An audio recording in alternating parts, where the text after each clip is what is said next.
Hola entusiastas de la geopolítica, les voy a traer un nuevo video, esta vez concentrándome en lo que sucede en la principal potencia del mundo, Estados Unidos. Yo previamente había tocado el tema del poder en Estados Unidos, había hablado de las distintas facciones de poder, más bien tocando el tema del globalismo y entrando un poco en la cuestión del poder en Estados Unidos. Hoy voy a profundizar ese tema, tocando desde un punto de vista más teórico. Espero que no les aburra, espero que les parezca interesante.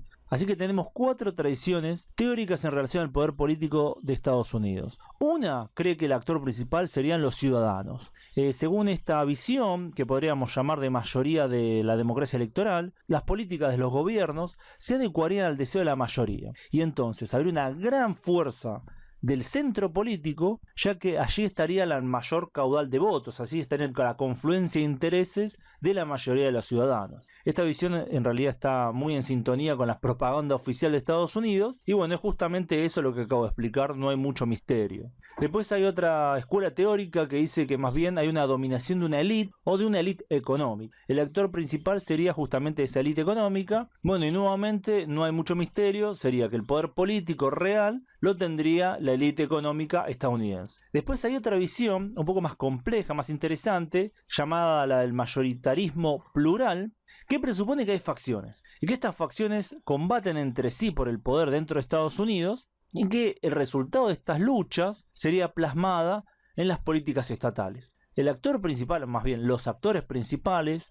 serían los grupos de interés en general. Lo interesante es que acá no necesariamente tiene que ver con los grandes negocios, obviamente hay grupos de interés de los grandes negocios, pero también estarían representadas cuestiones como los sindicatos, distintas asociaciones ciudadanas, etcétera, etcétera. Y después la última visión, la más compleja tal vez, es la del pluralismo sesgado. Esta se parece un poco a la que expliqué previamente, pero el actor principal serían los grupos de interés de los grandes negocios, ya no de los ciudadanos en general, sino específicamente de los grandes negocios. Esta visión es muy similar al marxismo y fue muy criticada durante la Guerra Fría por obvias razones, porque en ese momento Estados Unidos estaba enfrentado a un bloque que por lo menos nominalmente era marxista. Esta visión pone mucho foco en los lobbies, habla de la puerta giratoria entre la política y el mundo de los negocios, y en realidad no podríamos distinguir muy bien entre la élite económica y la élite política, sino que más bien habría una élite político-económica, muchas veces directamente a las mismas personas. Así que tenemos estas 4 visiones, bastante distintas, algunas más parecidas entre sí que otras, pero ¿qué pasó?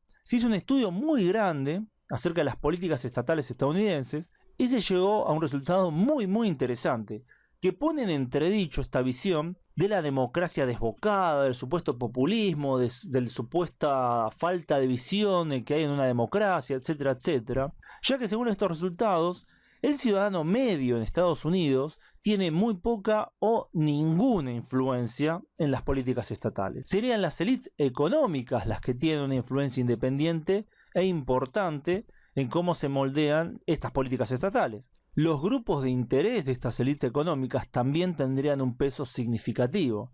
Entonces, sumadas las élites económicas más los grupos de poder, que son organizaciones de esas mismas élites económicas, tendríamos el verdadero poder detrás del poder político en Estados Unidos. Lo interesante es que, según este estudio, muchas veces las visiones del ciudadano promedio son las mismas que la de la élite económica en Estados Unidos.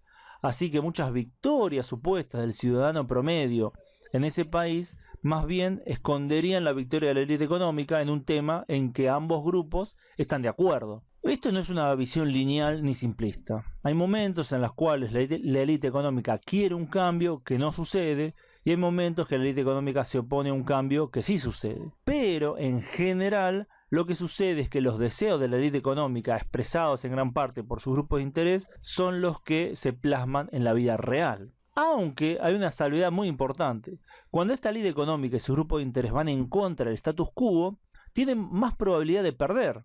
Es decir, por el cómo está armado el sistema mismo en Estados Unidos, en el cual hay determinada separación de poderes, por ejemplo, hay un gran federalismo, hay un bicameralismo y otros impedimentos que hacen muy difícil ir en contra del status quo. Y entonces el sistema estadounidense privilegia ese status quo. Así que en el caso muy particular en el cual las mayorías populares favorecen al status quo, pueden ser que tengan una posibilidad de ganar en contra de los intereses de la élite económica y de sus grupos de interés. Así que al enfrentar directamente las predicciones de cada uno de estos modelos, tenemos que los hallazgos que encontró este estudio son fascinantes. Por un lado, tenemos que es un fracaso casi total las teorías que se refieren al votante promedio. Las preferencias del estadounidense promedio parecen tener solo una minúscula, cercana a cero, estadísticamente no significativa, impacto en las políticas públicas. Mientras que las políticas impulsadas por las élites económicas y sus grupos de interés tienen muchísimo poder, y al punto tal que incluso cuando se enfrentan al status quo, ganan muchas veces, y que en general el 56% de las veces que estos grupos apoyan una política, estas políticas son llevadas a cabo. Lo interesante de todo este estudio es que muestra lo complejo del poder, ya que no habría justamente un poder dominante, todopoderoso, que dictaminara todo lo que va a hacer el Estado en Estados Unidos, sino que más bien es una lucha entre el status quo de un sistema que busca la estabilidad y los intereses de los grupos poderosos económicamente que pugnan cada vez más para beneficiarse de ellos mismos. Es una visión bastante sobria del poder, es una visión bastante sombría del poder también, porque el papel de la persona común en Estados Unidos sería más bien un papel decorativo en general, sería un papel muy secundario, terciario inclusive, y en el cual todo el discurso de la democracia simplemente parecería más bien una comedia, es más bien un teatro y no lo que pasa en la realidad de los hechos.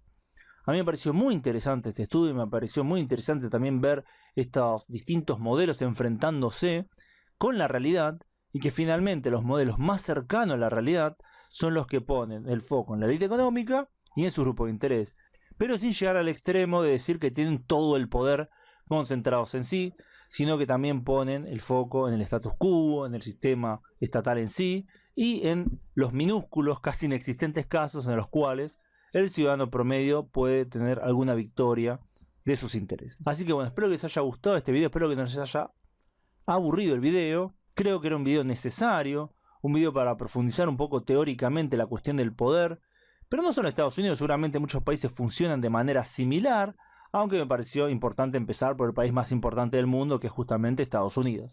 ¿Creen ustedes que este estudio es correcto o no? Los leo en los comentarios.